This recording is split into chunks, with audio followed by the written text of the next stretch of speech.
Waste ने हमेशा से ही एशिया को दबाया है। एशिया के किसी न किसी मुल्क पर चढ़ाई करते नजर आया।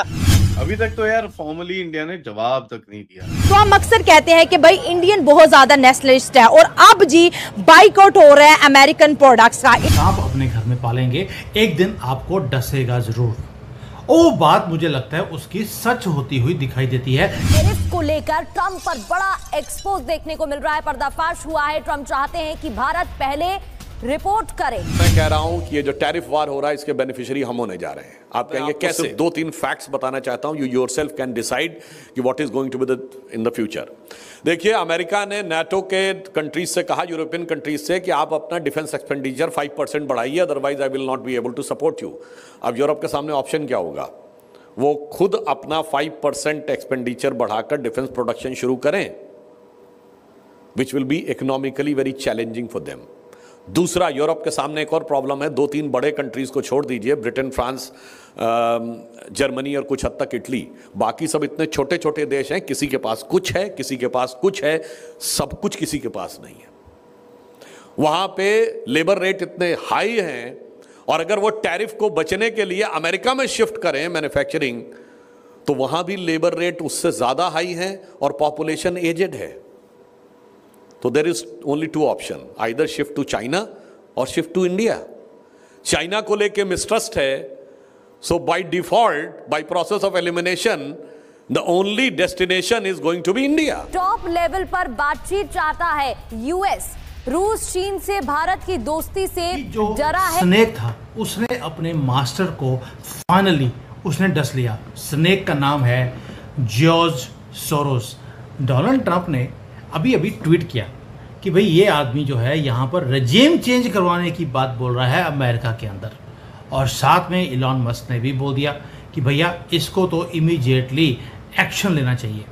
मुझे लगता है जो कुछ अमेरिका में हो रहा है, अब अल्टीमेटली जो डोनाल्ड ट्रंप है उन्होंने माफ़ी मांगनी हमारे से शुरू कर दी कि हमारा ही बंदा आपके यहाँ पर रेजिम चेंज करने की बड़ी देर से कोशिश कर रहा था, राहुल गांधी को सपोर्ट कर रहा था, इसको फाइनली अब अंदर करने का टाइम आ गया है।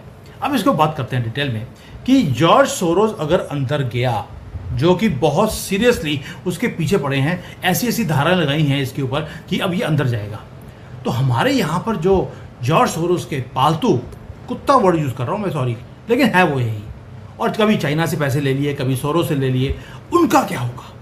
क्योंकि मुद्दा दोनों बिल्कुल रिलेटेड है।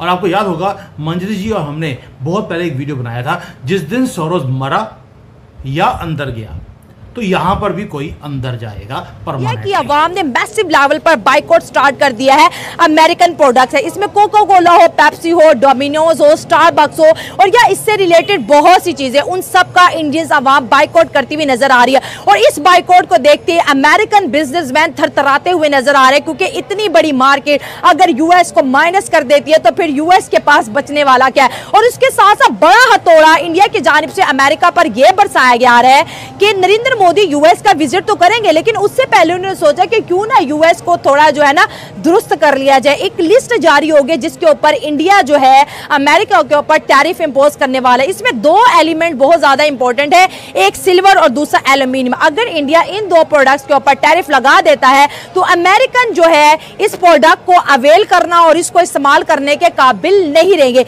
इस वक्त टैरिफ बहुत ज्यादा हो रहा है, जहां पे अमेरिका खेल रहा है वहां पर इंडिया भी खेल रहा है, लेकिन इंडियन नेशनलिस्ट जी अपने तौर पर बाइकआउट करें। गवर्नमेंट की तरफ से कोई भी बाइकआउट का ऐलान नहीं किया गया, नेशनलिज्म के तौर पर जी इंडियंस ये कर रहे हैं। और उनका ये कहना है कि जब अमेरिका हमें अपने मार्केट की एक्सेस नहीं दे रहा तो हम अमेरिका को किस तरह इंडिया में बिजनेस करने दे सकते हैं। तो इसी के ऊपर बात करेंगे। पहले टर्की का इंडिया ने बाइकआउट किया, मालदीव का बाइकआउट किया, पाकिस्तान का बाइकआउट किया, और आज ही बाइकआउट हो रहा है यूएस का। भारत ने फॉर्मली जवाब तक नहीं दिया है, लेकिन वहां पर मेल्टडाउन अमेरिका में जिस तरह हो रहा है वो देख के ही समझ में आता है कि भैया जवाब देने की जरूरत ही नहीं है, ये तो ऐसी लोटपोट हो रहे हैं।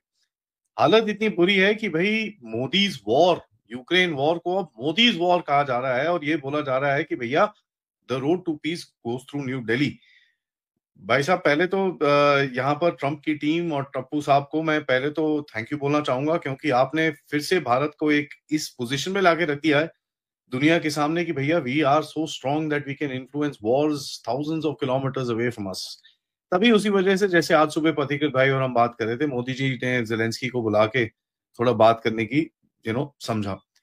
नाउ देखिए, मैं आपको एक दो चीज दिखाऊंगा, एक आधा वीडियो दिखाऊंगा, उसके बाद आपको just let's all understand frustration कहां पर है, एंड आपको दिखेगा कि यार ये frustration is actually something that we kind of seen with other countries also, जब इनकी बात कोई सुनता नहीं है।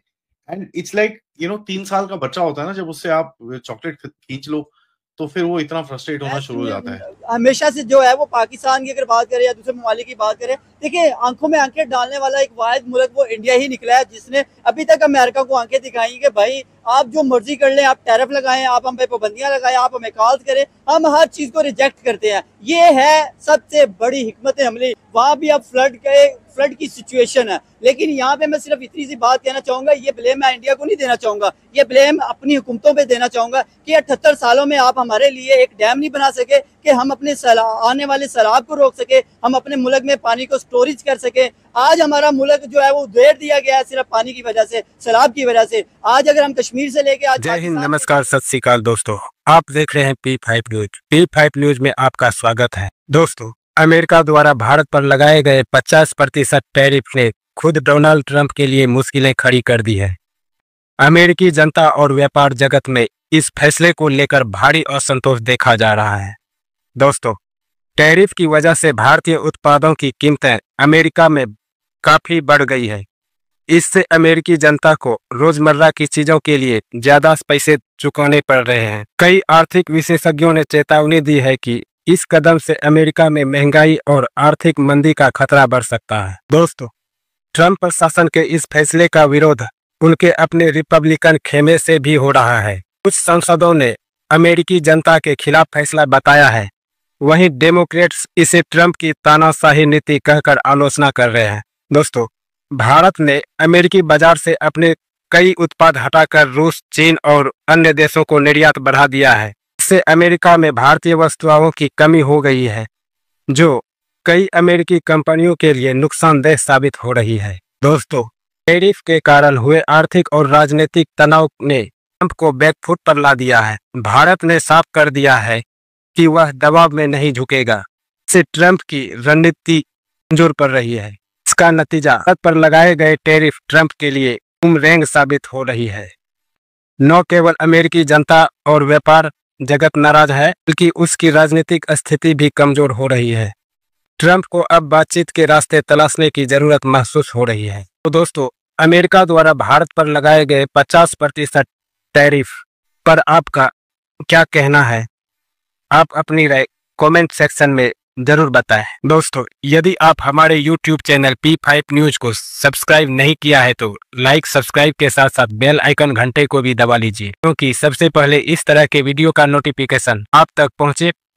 वीडियो अच्छी लगी हो तो दोस्तों को शेयर करिए। तो चलिए बिना देर किए अंत तक देखिए और कमेंट करके बताइए। धन्यवाद। लाहौर तक की बात करें तो हमारा मुल्क डूब चुका है। उसके पीछे रीजन क्या है कि हम लोग सही प्लानिंग नहीं कर सके। हमारे बड़े बड़े जितने सियासतदान आए, पैसा बनाया, खाया, हजम किया, निकल गए। तो ये तो इनकी प्लानिंग है। जब तक ये लोग हमारे मुल्क में हमारे लोगों के बारे में नहीं सोचेंगे तो कभी आगे नहीं बढ़ सकते। आज देखें, इनकी बड़ी बड़ी सोसाइटीज सेफ हैं। पाकिस्तान की बात कर रहा हूँ, इनकी सोसाइटीज में पानी तक नहीं जाने दिया जाता। बंद को किसी न किसी गाँव की तरफ तोड़ दिया जाता है ताकि गाँव डूब जाए, लोग डूब जाएं, लेकिन इनकी सोसाइटीज बच जाए, इनके बड़े बड़े घर बच जाएं, इनके बड़े बड़े अमीर जो लाइफस्टाइल है वो इनका बच जाए। डेफिनेटली जो मुल्क अपने मुल्क के लिए सोचेगा, अपने मुल्क के कारखाने बेहतर करेगा, अपने मुल्क के अंदर इकोनॉमी को बेहतर करेगा, अपने मुल्क के अंदर रिलेशंस दूसरे ममालिक के लिए बेहतर करेगा, दूसरे ममालिक के लिए अपॉर्चुनिटीज पैदा करेगा, तो मेरे ख्याल से डेफिनेटली वो मुल्क जो है वो एक तो दूसरे ममालिक के अंदर एक उसका नाम बनेगा, तो दूसरे वहाँ रोजगार पैदा होंगे और उनके लिए अपॉर्चुनिटीज पैदा होंगी। मेरे ख्याल से ये हमें सोचने की जरूरत है। और अगर हम अपने नेबर की बात करें